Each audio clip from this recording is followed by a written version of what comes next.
أعوذ بالله من الشيطان الرجيم بسم الله الرحمن الرحيم முழுமையாக ஒதுக்கி வைத்தல். தீய தீர்மானம்.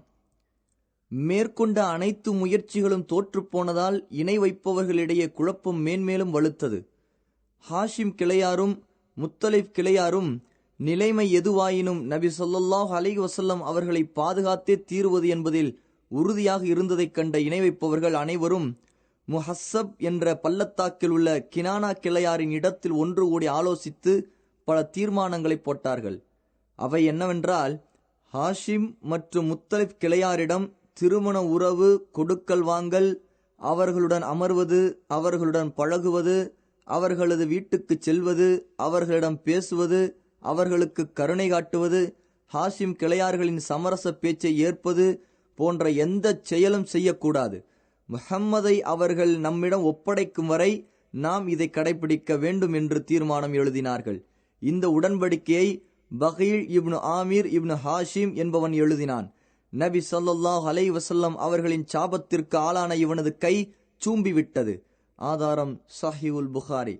இந்த உடன்படிக்கை எழுதப்பட்டு காபாவில் தொங்கவிடப்பட்டது. ஹாஷிம் முத்தலிப் கிளையாரில் அபு லஹபை தவிர ஏனைய நிராகரிப்பவர்கள் மற்றும் முஸ்லிம்கள் என அனைவரும் அபு தாலிப் கணவாயில் ஒதுக்கி வைக்கப்பட்டார்கள். இது நபித்துவத்தின் 7ஆம் ஆண்டு முஹர்ரம் மாதம் தலைப்பிறையில் நடந்தது. கணவாய் அபு தாலிபில் 3 ஆண்டுகள். இக்காலகட்டத்தில் அவர்களிடம் இருப்பில் இருந்த உணவுகளும் தானியங்களும் முடிந்துவிட்டன. இணை வைப்பவர்கள் மக்காவுக்கு வரும் உணவுகளை எல்லாம் முந்திச் சென்று வாங்கிக் கொள்வார்கள். இவர்கள் உண்ணுவதற்கு ஏதுமின்றி இலைகளையும் தோள்களையும் சாப்பிடும் இக்கட்டுக்கு ஆளாயினார்கள். பசியினால் பெண்களும் சிறுவர்களும் அழும் குரல்கள் கணவாய்க்கு வெளியிலும் கேட்கும். மிக ரகசியமாகவே தவிர எந்த உதவியும் அவர்களுக்கு கிடைக்காது. மதிப்பு மிக்க மாதங்களில்தான் தங்களின் தேவைகளுக்குரிய சாமான்களை வாங்கிக் கொள்ள முடிந்தது. மக்காவுக்கு வரும் வியாபார கூட்டங்களிடமிருந்து மக்காவிற்கு வெளியில்தான் அவர்களால் பொருட்கள் வாங்க முடிந்தது. இருந்தும் இவர்களால் வாங்க முடியாத அளவிற்கு மக்காவாசிகள் அப்பொருட்களின் விலையை உயர்த்தினார்கள். சில சமயம் ஹக்கீம் இப்னு ஹிசாம் தனது மாமி தந்தையின் சகோதரி கதீஜாவிற்காக கோதுமை மாவை எடுத்துச் செல்வார். ஒருமுறை அபு ஜஹல் வழி மறித்து அவர் எடுத்துச் செல்வதை தடுத்து கொண்டிருந்தான். அபு புக்தரி தலையிட்டு அபு ஜஹலிடமிருந்து அவரை காப்பாற்றினார். நபி ஸல்லல்லாஹு அலைஹி வஸல்லம் அவர்களின் மீது அபு தாலிபுக்கு எப்போதும் எதிரிகளை பற்றி அச்சம் இருந்தது. அதற்காக நபி அவர்களை தனது விருப்பில் தூங்கச் செய்வார். அனைவரும் தூங்கியதற்கு பின் தனது பிள்ளைகள் அல்லது சகோதரர்கள் அல்லது தனது சிறிய பெரிய தந்தையின் பிள்ளைகள் ஆகியோரில் யாரையாவது ஒருவரை நபி அவர்களை படுக்க வைத்த தனது விரிப்பில் மாற்றி உறங்க வைத்து விட்டு நபி ஸல்லல்லாஹு அலைஹி வஸல்லம் அவர்களை வேறு விரிப்பில் படுக்க வைத்து விடுவார்கள். மக்கள் தூங்குவதற்கு முன் கொலைகாரர் யாராவது நபி ஸல்லல்லாஹு அலைஹி வஸல்லம் அவர்களை கண்காணித்தால் அவர்களை திசை திருப்புவதற்காக இவ்வாறு செய்வார்கள். இந்த நிலையிலும் நபி ஸல்லல்லாஹு அலைஹி வஸல்லம் அவர்களும் முஸ்லிம்களும் ஹஜ்ஜுடைய காலங்களில் வெளியே புறப்பட்டு மக்களை சந்தித்து அவர்களை இஸ்லாமின் பக்கம் அழைப்பார்கள். இந்த நேரத்தில் அபுலஹப் செய்து வந்த செயல்கள் பற்றி முன்பே நாம் கூறியிருக்கின்றோம். கிழிக்கப்பட்டது தீர்மானம். 2 அல்லது 3 ஆண்டுகள் இப்படியே உருண்டோடின. குறைஷிகள் இந்த ஒப்பந்தத்தை எழுதினாலும் அவர்களில் சிலர் இந்த ஒப்பந்தத்தை ஆரம்பத்திலிருந்து வெறுத்தே வந்தார்கள். இவ்வாறு வெறுத்தவர்கள்தான் இப்பத்திரத்தை கிழித்தெறிய முயற்சி எடுத்தார்கள். இம்முயற்சி நபித்துவத்தின் 10வது ஆண்டு முஹர்ரம் மாதத்தில் நடந்தேறியது. ஹிஷாம் இப்னு அம்ர் என்பவர்தான் இதற்கு காரணமாக இருந்தார். அவர் இரவில் மறைமுகமாக ஹாஷிம் கிளையாருக்கு உணவு வழங்கி வந்தார். ஒரு நாள் அவர் சுஹைர் இப்னு அபு உமையா மக்ஜூமி என்பவரிடம் வந்தார். இவரது தாய் அப்துல் முத்தலிபின் மகள் ஆத்திகாவாகும். ஹிஷாம், ஜுகைரே, நீ சாப்பிடுகிறாய், குடிக்கிறாய், உனது தாய்மாமன்கள் எவ்வாறு கஷ்டத்தில் இருக்கிறார்கள் என்பது உனக்கு நன்றாக தெரியும். இது உனக்கு சந்தோஷமாக இருக்கிறதா என்று கேட்டார். அதற்கு ஜுகைர், நான் ஒருவன் என்ன செய்ய என்று கூறினார். அதற்கு ஹிஷாம், உனக்கு உதவ ஒருவர் இருக்கிறார் என்று கூற, யார் அவர் என்று வினவினார். அது நான் தான் என்று கூறினார். அதற்கு ஜுகைர், நீ 3வது ஒருவரை தேடு என்று கூறினார். முத்தஈம் இப்னு அதி என்பவரிடம் ஹிஷாம் சென்று அப்து மனாஃபின் மக்களான ஹாஷிம், முத்தலிப் இவ்விருவரின் குடும்ப உறவுகளை, இரத்த பந்தங்களை நினைவூட்டி, இவர்களுக்கு அநியாயம் செய்ய குறைஷிகளுக்கு நீ உடந்தையாக இருக்கிறாயே என பழித்து கூறியவுடன், நான் ஒருவனாக இருந்து என்னால் என்ன செய்ய முடியும் என்று கேட்டார். அதற்கு ஹிஷாம், உன்னுடன் இரண்டாமரும் இருக்கிறார் என்று கூற, அதற்கு அவர் யார் என்று கேட்டார். அதற்கு ஹிஷாம், நான் தான் என்று கூறினார். முத்தஈம், மூன்றாவது ஒருவரும் நமக்கு வேண்டும் என்று கூற, ஹிஷாம், ஆம், மூன்றாமவரும் இருக்கிறார், அவர்தான் ஜுஹைர் இப்னு அபு உமையா என்று கூறினார். உடனே முத்தஈம் ஹிஷாமிடம், நான்காம் ஒருவரையும் தேடுங்கள் என்றார். ஹிஷாம் அபுல் புக்தரியிடம் வந்து முத்தஈமிடம் பேசியது போன்றே பேசவே, இதற்கு யாராவது உதவிக்கு இருக்கிறார்களா என்று அவர் வினவினார். அப்போது ஹிஷாம், ஆம், ஜுஹைர், முத்தஈம், நான் ஆகியோர் உம்முடன் இருக்கிறோம் என்றார். ஹிஷாம் சம்ஆவிடம் வந்தார். அவருக்கும் ஹாஷிம் குடும்பத்திற்கும் உள்ள உறவுகளையும் உரிமைகளையும் பற்றி அவரிடம் கூறவே, நீர் அழைக்கும் இக்காரியத்தில் வேறு யாராவது இருக்கிறார்களா என்று கேட்க, ஹிஷாம் ஆம் என்று கூறி அனைவரது பெயர்களையும் கூறினார். இவர்கள் அனைவரும் ஹுஜுனுக்கு அருகில் ஒன்று கூடினார்கள். பிறகு ஒப்பந்த பத்திரத்தை கிழிக்க வேண்டும் என்று முடிவு செய்த போது, இதை நானே முதலில் செய்வேன், இதை பற்றி நான் தான் முதலில் பேசுவேன் என்றார் ஜுஹைர். காலையில் விடிந்தவுடன் அனைவரும் தங்களது சபைக்கு வந்தனர். ஜுஹைர் ஒரு முழு ஆடையை அணிந்து வந்திருந்தார். அவர் காபாவை 7 முறை வலம் வந்துவிட்டு மக்களை நோக்கி, மக்காவாசிகளே, நாம் சாப்பிடுகிறோம், ஆடைகளை அணிந்து கொள்கிறோம், ஹாஷிமின் குடும்பமோ அழிந்து கொண்டிருக்கிறது, அவர்களிடம் யாரும் விற்பதும் கிடையாது, வாங்குவதும் கிடையாது, இது தகுமான செயலா? அல்லாஹ் மீது சத்தியமாக உறவை துண்டிக்கும்படியான அநியாயமான இந்த ஒப்பந்த பத்திரம் கிழித்தெறியப்படும் வரை நான் உட்கார மாட்டேன் என்று கூறினார். பள்ளியின் ஓரத்தில் அமர்ந்திருந்த அபுஜஹல், நீ பொய்யுரைக்கிறாய், அல்லாஹ் மீது சத்தியமாக அது கிழிக்கப்படாது என்றான். சம்ஆ, அல்லாஹின் மீது சத்தியமாக நீதான் மிகப்பெரிய பொய்யன், நீ இதை எழுதிய போதே அதில் எங்களுக்கு விருப்பம் இல்லை என்று கூறினார். அபுல் புக்தரி, ஆம், சம்ஆ உண்மையைத்தான் கூறுகிறார், அதில் எழுதப்பட்டிருக்கும் விஷயங்களும் எங்களுக்கு விருப்பமானதில்லை, அதை நாங்கள் ஏற்றுக்கொள்ளவும் இல்லை என்று கூறினார். முத்தஈம், ஆம், நீங்கள் இருவர் உண்மையைத்தான் கூறுகிறீர்கள், இதை தவிர யார் என்ன கூறினாலும் அவர் பொய்யரே, இந்த ஒப்பந்த பத்திரத்திலிருந்தும் அதில் எழுதப்பட்டுள்ளவற்றிலிருந்தும் அல்லாஹுக்காக நாங்கள் விலகிக் கொள்கிறோம் என்று கூறினார். ஹிஷாமும் இது போன்றே கூறி முடித்தார். இவ்வாறு ஒருவர் பின் ஒருவராக கூறியதும் இதை கேட்டுக்கொண்டிருந்த அபுஜஹல், இது இரவிலேயே பேசி முடிவு செய்யப்பட்டது, வேறு எங்கோ இதை பற்றி ஒரு ஆலோசனை நடந்திருக்கிறது என்று கூறினான். பள்ளியின் ஓரத்தில் அபு தாலிப் அமர்ந்து இக்காட்சிகளை பார்த்து கொண்டிருந்தார். அப்பத்திரத்தில் அல்லாஹுவின் பெயரை தவிர அதில் எழுதப்பட்ட அனைத்தையும் கரையான் தின்று அழித்து விட்டது. இதை அல்லாஹ் தனது நபி ஸல்லல்லாஹு அலைஹி வஸல்லம் அவர்களுக்கு அறிவித்திருந்தான். நபி ஸல்லல்லாஹு அலைஹி வஸல்லம் அவர்களும் முன்கூட்டியே அதை அபு தாலிபிடம் கூறியிருந்தார்கள். அபு தாலிப் குறைஷிகளிடம், எனது சகோதரரின் மகன் இப்படியெல்லாம் கூறியிருக்கிறார், அவர் பொய்யராக இருந்தால் அவருக்கும் உங்களுக்கும் இடையில் நாங்கள் வழிவிட்டு விடுகிறோம், அவர் உண்மையாளராக இருந்தால் நீங்கள் எங்களுக்கு அநியாயம் செய்வதிலிருந்தும் எங்களது உறவுகளை துண்டிப்பதிலிருந்து விலகிட வேண்டும் என்று கூறினார். அதற்கு அவர்கள், நிச்சயமாக நீர் ஒரு நீதமான விஷயத்தை முன்வைத்தீர் என்று கூறினார்கள். அபுஜஹலுக்கும் மற்ற கூட்டத்தார்களுக்கும் இடையில் பேச்சுவார்த்தை முடிந்தபோது முத்தஈம் காபாவிற்குள் அதை கிழிப்பதற்காக சென்று பார்த்தபோது, பிஸ்மிக் அல்லாஹும்ம என்று ஆரம்பத்தில் எழுதப்பட்டிருந்ததையும் அல்லாஹ் என்று எழுதப்பட்ட இடங்களையும் தவிர மற்ற அனைத்தையும் கரையான் அரித்து விட்டிருந்தது. பிறகு முழுவதுமாக அப்பத்திரம் கிழித்து எறியப்பட்டது. நபி ஸல்லல்லாஹு அலைஹி வஸல்லம் அவர்களும் அவர்களுடன் இருந்தவர்களும் கணவாயிலிருந்து வெளியேறி வந்தனர். இணை வைப்பவர்கள் முஹம்மது ஸல்லல்லாஹு அலைஹி வஸல்லம் அவர்களின் நபித்துவத்தின் மிகப்பெரிய அத்தாட்சியை பார்த்தனர். ஆனால் அவர்களது இதயமோ அவர்கள் எந்த அத்தாட்சியை கண்டபோதிலும் அதனை புறக்கணித்து இது சகஜமான சூனியம்தான் என்று கூறுகின்றனர். அது குர்ஆன் அத்தியாயம் 54 வசனம் 2 என்று அல்லாஹ் கூறியதை போன்றே இருந்தது. அதாவது அல்லாஹுவின் அத்தாட்சிகளை புறக்கணித்து இவர்கள் நிராகரிப்பைத்தான் அதிகமாக்கிக் கொண்டனர். ஆதாரம் சஹீஹுல் புகாரி, இப்னு ஹிஷாம், ஜாதுல் மஆத். குறைஷிகளின் கடைசி குழு. தாங்கள் ஒதுக்கி வைக்கப்பட்டிருந்த கணவாயிலிருந்து வெளியேறிய நபி ஸல்லல்லாஹு அலைஹி வஸல்லம் முன்னர் போலவே அழைப்பு பணியை செய்து கொண்டிருந்தார்கள். குறைஷிகள் உறவுகளை துண்டிப்பதை விட்டுவிட்டாலும் முஸ்லிம்களுக்கு தொந்தரவு தருவது, அல்லாஹின் வழியை விட்டு மக்களை தடுப்பது என்ற தங்களது பழைய பாட்டையிலேயே நடந்து கொண்டிருந்தனர். அபு தாலிப் 80 வயதை கடந்தும் தன்னால் முடிந்த அளவு நபி ஸல்லல்லாஹு அலைஹி வஸல்லம் அவர்களை பாதுகாத்து வந்தார். கடினமான சோதனைகளால், குறிப்பாக ஒதுக்கி வைக்கப்பட்ட காலத்தில் ஏற்பட்ட இன்னல்களால் மிகவும் வலுவிழந்து தளர்ந்திருந்தார். கணவாயிலிருந்து வெளியேறிய சில மாதங்களிலேயே கடினமான நோய்வாய்ப்பட்டார். இதை கண்ட இணை வைப்பவர்கள் அபுத்தாலிபின் மரணத்திற்கு பிறகு அவரது சகோதரரின் மகனான முஹம்மது ஸல்லல்லாஹு அலைஹி வஸல்லம் அவர்களுக்கு ஊறு விளைவிப்பது தங்களுக்கு அரபிகளின் மத்தியில் கெட்ட பெயரை ஏற்படுத்திவிடும் என்று பயந்து தங்களுக்கு விருப்பமில்லை எனினும் நபி ஸல்லல்லாஹு அலைஹி வஸல்லம் அவர்களின் வார்த்தைகளில் சிலவற்றை ஒப்புக்கொண்டு அபுத்தாலிபின் முன்னிலையில் நபி ஸல்லல்லாஹு அலைஹி வஸல்லம் அவர்களிடம் பேச்சுவார்த்தை நடத்தலாம் என்பதற்காக ஒரு குழுவை தயார் செய்தார்கள். அபுத்தாலிபிடம் வந்த இறுதி குழு இதுதான்.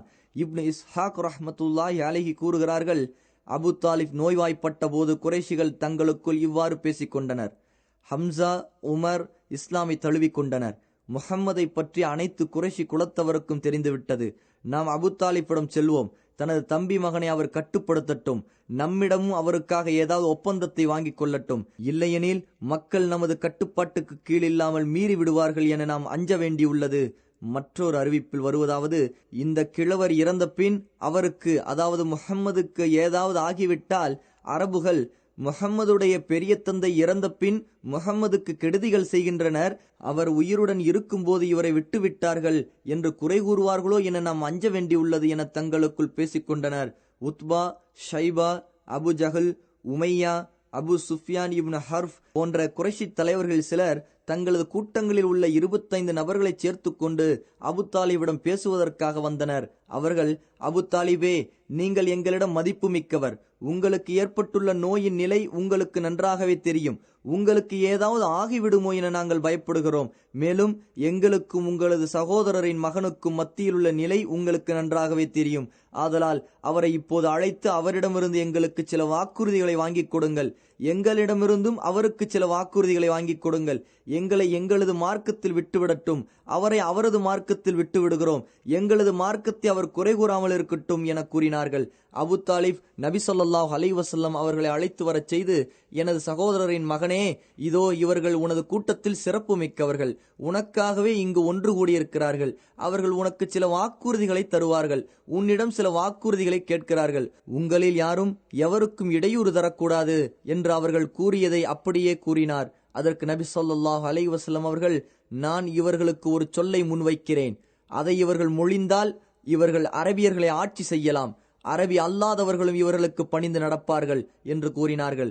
மற்றொரு அறிவிப்பில் அபு தாலிபை நோக்கி, நான் இவர்களை ஒரே வார்த்தையில் இணைக்க விரும்புகிறேன். அதை இவர்கள் கூறும்போது அரபிகள் இவர்களுக்கு பணிந்து நடப்பார்கள், அரபி அல்லாதவர்கள் இவர்களுக்கு வரி செலுத்துவார்கள் என்று நபி ஸல்லல்லாஹு அலைஹி வஸல்லம் அவர்கள் கூறினார்கள். மற்றொரு அறிவிப்பில் வருவதாவது, எனது தந்தையின் சகோதரரே, அவர்களுக்கு ஏற்றமான ஒன்றை நோக்கி அவர்களை நான் அழைக்க வேண்டாமா என்று நபி ஸல்லல்லாஹு அலைஹி வஸல்லம் கேட்க, நீ அவர்களை எதன் பக்கம் அழைக்கிறாய் என்று அவர் கேட்டார். அதற்கு நபி ஸல்லல்லாஹு அலைஹி வஸல்லம் அவர்கள் ஒரு வாக்கியத்தை சொல்ல வேண்டும் என்றுதான் அழைக்கிறேன். அந்த வாக்கியத்தால் அரபியர்கள் அவர்களுக்கு பணிவார்கள், அரபி அல்லாதவர்களையும் அவர்கள் ஆட்சி செய்யலாம் என்று நபி ஸல்லல்லாஹு அலைஹி வஸல்லம் அவர்கள் கூறினார்கள். இப்னு இஸ்ஹாக் ரஹ்மத்துல்லாஹி அலைஹி அவர்களின் அறிவிப்பில் வருவதாவது, ஒரே ஒரு சொல்லை அவர்கள் சொல்லட்டும், அதனால் அவர்கள் அரபியர்களை ஆட்சி செய்யலாம், அரபி அல்லாதவர்களும் அவர்களுக்கு பணிந்து நடப்பார்கள் என்று நபி ஸல்லல்லாஹு அலைஹி வஸல்லம் அவர்கள் கூறினார்கள். இதை கூறி முடித்தவுடன், இவ்வளவு பயன் தரும் சொல்லை எப்படி மறுப்பது, என்ன பதில் கூறுவது என்று தெரியாமல் அனைவரும் திகைத்து அமைதி காத்தார்கள். பிறகு அபு ஜஹல், அது என்ன சொல்?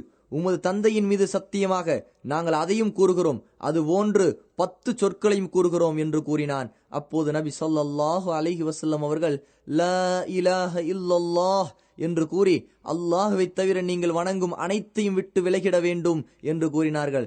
உடனே அவர்கள் தங்கள் கைகளை தட்டி கொண்டு, முஹம்மதே, என்ன கடவுள்களை எல்லாம் ஒரே கடவுளாக ஆக்க பார்க்கிறாயா? உனது பேச்சு மிக ஆச்சரியமாக இருக்கின்றதே என்றார்கள். பிறகு அவர்களில் சிலரிடம், அல்லாஹ் மீது சத்தியமாக நிச்சயம் வாக்குறுதிகளில் நீங்கள் விரும்பும் எதையும் இவர் உங்களுக்கு கொடுக்க மாட்டார். நீங்கள் எழுந்து செல்லுங்கள். அல்லாஹ் உங்களுக்கும் அவருக்கும் மத்தியில் தீர்ப்பளிக்கும் வரை உங்களது மூதாதையரின் மார்க்கத்திலேயே நிலைத்திருங்கள் என்று கூறினார்கள். அதற்கு பின் அனைவரும் பிரிந்து சென்று விட்டார்கள். இவர்கள் விஷயத்தில்தான் இந்த வசனங்கள் அருளப்பட்டன. ஸாத், நல்லுபதேசங்கள் நிறைந்த இந்த குர்ஆனின் மீது சத்தியமாக, இது நம்மால் தான் அருளப்பட்டது.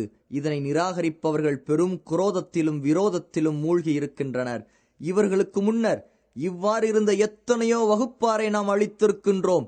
வேதனை வந்த சமயத்தில் அவர்கள் எல்லோரும் உதவி தேடி கூச்சலிட்டார்கள். அது வேதனையிலிருந்து தப்பித்துக் கொள்ளக்கூடிய நேரமாக இருக்கவில்லை. அவர்களுக்கு அச்சமூட்டி எச்சரிக்கக்கூடிய ஒரு தூதர் ஆகிய நீங்கள் அவர்களிலிருந்தே அவர்களிடம் வந்ததை பற்றி அவர்கள் ஆச்சரியப்பட்டு, இவர் மிக பொய் சொல்லும் சூனியக்காரர்தான் என்று உங்களை பற்றி அந்த நிராகரிப்பவர்கள் கூறுகின்றனர். என்ன, இவர் நம் தெய்வங்கள் அனைத்தையும் பொய்யென கூறி வணக்கத்திற்குரிய ஒரே இறைவன்தான் என்று ஆக்கிவிட்டாரா? மெய்யாகவே இது ஒரு ஆச்சரியமான விஷயம்தான் என்று கூறி அவர்களில் உள்ள தலைவர்கள் மற்றவர்களை நோக்கி, இவரை விட்டு நீங்கள் சென்று விடுங்கள், உங்கள் தெய்வங்களை ஆராதனை செய்வதில் நீங்கள் உறுதியாக இருங்கள், உங்கள் தெய்வங்களை கைவிடும்படி கூறும் இவ்விஷயத்தில் ஏதோ சுயநலம்தான் கருதப்படுகிறது என்று கூறிக்கொண்டே சென்று விட்டார்கள். முன்னுள்ள வகுப்பாரிலும் இதனை நாம் கேள்விப்பட்டதில்லை, இது இவரால் புனையப்பட்டதே தவிர வேறில்லை என்றும், நம்மை விட்டு இவருக்கு மட்டும்தான் உபதேசம் இறக்கப்பட்டு விட்டது என்றும் கூறினார்கள். அல் குர்ஆன் அத்தியாயம் 38 வசனங்கள் 1-8 வரை. ஆதாரம் இப்னு ஹிஷாம், திர்மிதி, முஸ்னத் அபி அலா, இப்னு ஜரீர். துயர ஆண்டு அபு தாலிஃபின் மரணம். அபு தாலிஃப் நோய் அதிகமாகி நபித்துவத்தின் 10வது வருடம் ரஜப் மாதத்தில் கணவாயிலிருந்து வெளியேறி சரியாக 6 மாதத்திற்கு பின் மரணம் எய்தினார். ஆதாரம் அல் முக்தசர். சிலர் ரமலான் மாதத்தில் அன்னை கதீஜாவின் மரணத்திற்கு 3 நாட்களுக்கு முன் மரணமானார் என்றும் கூறுகின்றனர். அபு தாலிபுக்கு மரணம் சமீபமான போது நபி ஸல்லல்லாஹு அலைஹி வஸல்லம் அவர்கள் அவரிடம் சென்றார்கள். அப்போது அங்கு அபு ஜஹலும் இருந்தான். அபு தாலிபிடம் நபி ஸல்லல்லாஹு அலைஹி வஸல்லம் அவர்கள், எனது தந்தையின் சகோதரரே, நீங்கள் லா இலாஹ இல்லல்லாஹ் என்று கூறுங்கள், நான் அல்லாஹ்விடம் இவ்வார்த்தையின் பொருட்டால் உங்களுக்காக வாதிடுவேன் என்று கூறினார்கள். ஆனால் அங்கிருந்த அபு ஜஹலும் அப்துல்லா இப்னு அபு உமையாவும், அபு தாலிபே, அப்துல் முத்தலிபின் மார்க்கத்தையா நீர் புறக்கணிக்கப் போகின்றீர் என்று தொடர்ந்து அவரிடம் இதையே கூறிக்கொண்டிருந்தனர். இறுதியில் அபு தாலிப், நான் அப்துல் முத்தலிப்பின் மார்க்கத்தில் தான் இருக்கிறேன் என்று கூறிவிட்டார். அப்போது நபி ஸல்லல்லாஹு அலைஹி வஸல்லம் அவர்கள், எனக்கு தடை வராமல் இருக்கும் வரை அல்லாஹ்விடம் உங்களுக்காக பாவ மன்னிப்பு கோருவேன் என்று கூறினார்கள். ஆனால் இணை வைத்து வணங்குபவர்களுக்காக மன்னிப்பு கோருவது நபிக்கோ நம்பிக்கையாளர்களுக்கோ தகுமானதல்ல. அவர்கள் இவர்களுக்கு நெருங்கிய உறவினர்களாக இருந்தாலும் சரியே, அவர்கள் நிச்சயமாக நரகவாசிகள்தான் என்று இவர்களுக்கு தெளிவானதன் பின்னர் எவ்வாறு அவர்களுக்கு மன்னிப்பு கோரலாம்? அல் குர்ஆன் அத்தியாயம் 9 வசனம் 113. நபியே, நிச்சயமாக நீங்கள் இவர்களில் விரும்பியவர்களை நேரான வழியில் செலுத்த உங்களால் முடியாது. எனினும் தான் விரும்பியவர்களை அல்லாஹ் நேரான வழியில் செலுத்துகின்றான். நேரான வழியில் செல்ல தகுதி உடையவர் யார் என்பதை அவனே நன்கறிவான். அல் குர்ஆன் அத்தியாயம் 28 வசனம் 56 என்ற 2 வசனங்களை அல்லாஹ் இறக்கி இணை வைப்பவர்களுக்காக பாவ மன்னிப்பு கோருவதை தடை செய்து விட்டான். ஆதாரம் சஹீஹுல் புகாரி. நபி ஸல்லல்லாஹு அலைஹி வஸல்லம் அவர்களுக்கு அபு தாலிப் கொடுத்து வந்த பாதுகாப்பு மற்றும் உதவியை பற்றி நாம் சொல்லி தெரிய வேண்டிய அவசியமில்லை. காரணம், அவர் குறைஷி தலைவர்கள் மற்றும் மூடர்களின் தாக்குதல்களிலிருந்து இஸ்லாமிய அழைப்பு பணியை பாதுகாத்து அதற்கு ஓர் அரணாக விளங்கினார். ஆனாலும் தங்களது மூதாதையரின் மார்க்கத்திலேயே அவர் நிலைத்திருந்து விட்டதால் மறுமை வெற்றியை அடையவில்லை.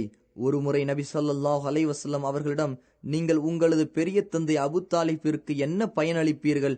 அவர் உங்களை பாதுகாத்தார், உங்களுக்காக கோபம் கொண்டார் என்று அப்பாஸ் ரலியல்லாஹு அன்ஹு கேட்டபோது, அவர் நரகத்தின் குறைந்த ஆழமுள்ள பகுதியில் இருப்பார், நான் இல்லை என்றால் நரகத்தின் அடித்தளத்தில் சென்றிருப்பார் என்று நபி ஸல்லல்லாஹு அலைஹி வஸல்லம் அவர்கள் கூறினார்கள். ஆதாரம் சஹீஹுல் புகாரி. நபி ஸல்லல்லாஹு அலைஹி வஸல்லம் கூற தான் கேட்டதாக அபு சயீத் அல் குத்ரி ரலியல்லாஹு அன்ஹு அறிவிப்பதாவது, நபி ஸல்லல்லாஹு அலைஹி வஸல்லம் அவர்களிடம் அவர்களது பெரிய தந்தை அபு தாலிபை பற்றி பேசப்பட்ட போது, மறுமையில் அவருக்கு எனது சிபாரிசு பலனளிக்கலாம், அதனால் அவரது கரண்டைக்கால் வரையுள்ள நெருப்பின் ஆழத்தில் அவர் வைக்கப்படுவார் என்று கூறினார்கள். ஆதாரம் சஹீஹுல் புகாரி. துணைவி கதீஜா மரணம். அபு தாலிபின் மரணத்திற்கு 2 மாதங்களுக்கு பின் துணைவி கதீஜா ரலியல்லாஹு அன்ஹா மரணமானார்கள். இவர்களது மரணம் நபித்துவத்தின் 10ஆம் ஆண்டு ரமலான் மாதத்தில் அவர்களின் 65வது வயதில் நிகழ்ந்தது. அப்போது நபி ஸல்லல்லாஹு அலைஹி வஸல்லம் அவர்களுக்கு வயது 50. ஆதாரம் தல்கீஹ். அபு தாலிபின் மரணத்திற்கு 3 நாட்களுக்கு பின் கதீஜா ரலியல்லாஹு அன்ஹு மரணமானார்கள் என்று சிலர் கூறுகின்றனர். நபி ஸல்லல்லாஹு அலைஹி வஸல்லம் அவர்களுக்கு அல்லாஹ்வின் மிகப்பெரிய அருளாக கதீஜா ரலியல்லாஹு அன்ஹா விளங்கினார்கள். நபி ஸல்லல்லாஹு அலைஹி வஸல்லம் அவர்களுடன் 1/4 நூற்றாண்டு காலம் வாழ்ந்த நமது அன்னை கதீஜா ரலியல்லாஹு அன்ஹா நபி அவர்களின் துக்க நேரத்தில் அவர்களுக்கு ஆறுதலாக, சிரமமான நேரத்தில் உறுதுணையாக இருந்து அவர்களின் தூதுத்துவத்தை எடுத்துக் கூறுவதற்கு பல வகையில் தியாகம் செய்தார்கள். மேலும் அறப்போரின் கஷ்டங்களில் பங்கெடுத்து தனது உயிராலும் பொருளாலும் உதவி ஒத்தாசை செய்தார்கள். நபி ஸல்லல்லாஹு அலைஹி வஸல்லம் அவர்கள் கூறுவார்கள், மக்கள் என்னை நிராகரித்த போது ஹதீஜா என்னை நம்பினார். மக்கள் என்னை பொய்ப்பித்த போது அவர் என்னை உண்மைப்படுத்தினார்.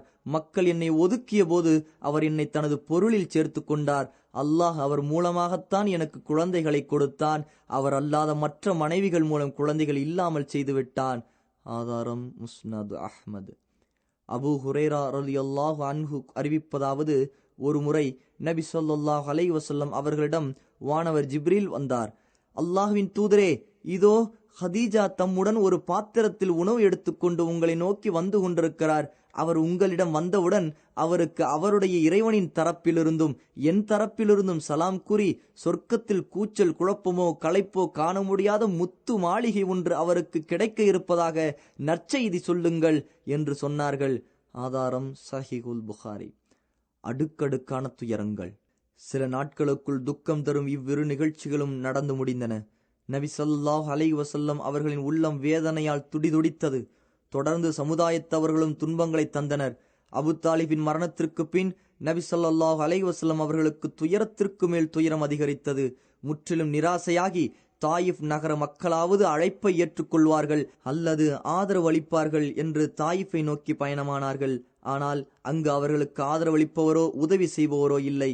மாறாக அந்த மக்கள் நபி ஸல்லல்லாஹு அலைஹி வஸல்லம் அவர்களின் கூட்டத்தார் கொடுக்காத நோவினைகளை அவர்களுக்கு கொடுத்தார்கள். கல் நெஞ்சம் கொண்ட அந்த மக்கள் நபி அவர்களை அடித்து துன்புறுத்தினார்கள். மக்கா வாசிகள் நபி ஸல்லல்லாஹு அலைஹி வஸல்லம் அவர்களை கொடுமைப்படுத்தியது போன்றே அவர்களது தோழர்களையும் கொடுமைப்படுத்தினார்கள். நபி அவர்களின் நெருக்கமான தோழரான அபூபக்ருக்கும் இக்கொடுமைகள் நிகழ்ந்தன. இதனால் அவரும் மக்காவை விட்டு ஹபஷாவிற்கு செல்ல வேண்டுமென முடிவு செய்தார். மக்காவை விட்டு வெளியேறி பர்குல் கிமாத் என்ற இடத்தை அடைந்த போது அவரை இப்னு துகுன்னா என்பவர் சந்தித்து தனது பாதுகாப்பில் மீண்டும் அவரை மக்காவிற்கு அழைத்து வந்தார். ஆதாரம் சஹீஹுல் புகாரி. இப்னு இஸ்ஹாக் ரஹ்மத்துல்லாஹி அலைஹி கூறுகிறார்கள், அபு தாலிபின் மரணத்திற்கு பிறகு அவரின் வாழ்நாளில் கொடுக்க முடியாத வேதனைகளை குறைஷிகள் நபி ஸல்லல்லாஹு அலைஹி வஸல்லம் அவர்களுக்கு கொடுத்து வந்தார்கள். ஒருமுறை குறைஷி மூடர்களில் ஒருவன் நபி ஸல்லல்லாஹு அலைஹி வஸல்லம் அவர்களின் தலை மீது மண்ணை வாரி இறைத்தான். வீட்டுக்குள் நுழைந்த நபி அவர்களின் தலை மீது மண் இருப்பதைக் கண்ட அவர்களின் மகளாரில் ஒருவர் அழுதவராக அதனை அகற்றினார்கள். எனது அருமை மகளே, அழாதே, நிச்சயமாக அல்லாஹ் உனது தந்தையை பாதுகாப்பான். அபு தாலிப் மரணிக்கும் வரை நான் அதிகம் வெறுக்கும் ஒன்றை குறைஷிகள் எனக்கு செய்ததில்லை என்று நபி ஸல்லல்லாஹு அலைஹி வஸல்லம் அவர்கள் கூறினார்கள். ஆதாரம் இப்னு ஹிஷாம். இவ்வாறு இந்த ஆண்டில் துயரங்கள் தொடர்ந்து கொண்டே இருந்ததால் வரலாற்றில் ஆமுல் ஹுஸ்ன், துயர ஆண்டு என்று இந்த ஆண்டை குறிப்பிடப்பட்டுள்ளது. நபித்துவத்தின் 10ஆம் ஆண்டு ஷவ்வால் மாதத்தில் நபி ஸல்லல்லாஹு அலைஹி வஸல்லம் சௌதா ரலியல்லாஹு அன்ஹா அவர்களை திருமணம் செய்தார்கள். இவர் அழைப்பு பணியின் ஆரம்ப காலத்திலேயே இஸ்லாமை தழுவியவர். முஸ்லிம்கள் 2வது முறையாக ஹபஷாவிற்கு ஹிஜ்ரா சென்றபோது இவரும் தனது கணவருடன் சென்றிருந்தார். இவரின் கணவர் ஹபஷாவில் மரணித்து விட்டார். அதற்கு பின் இவர் மக்கா வந்தவுடன் இவருடைய இத்தாவுடைய காலம் முடிவுறவே நபி ஸல்லல்லாஹு அலைஹி வஸல்லம் அவர்கள் இவரை பெண் பேசி திருமணம் முடித்துக் கொண்டார்கள். ஹதீஜா ரலியல்லாஹு அன்ஹா அவர்களின் மரணத்திற்கு பின் இவர்களைத்தான் முதலில் திருமணம் செய்து கொண்டார்கள். இவர்கள் இறுதி காலத்தில் நபி ஸல்லல்லாஹு அலைஹி வஸல்லம் அவர்கள் தனக்கு ஒதுக்கியிருந்த நாட்களையும் ஆயிஷாவிற்கு கொடுத்து விட்டார்கள்.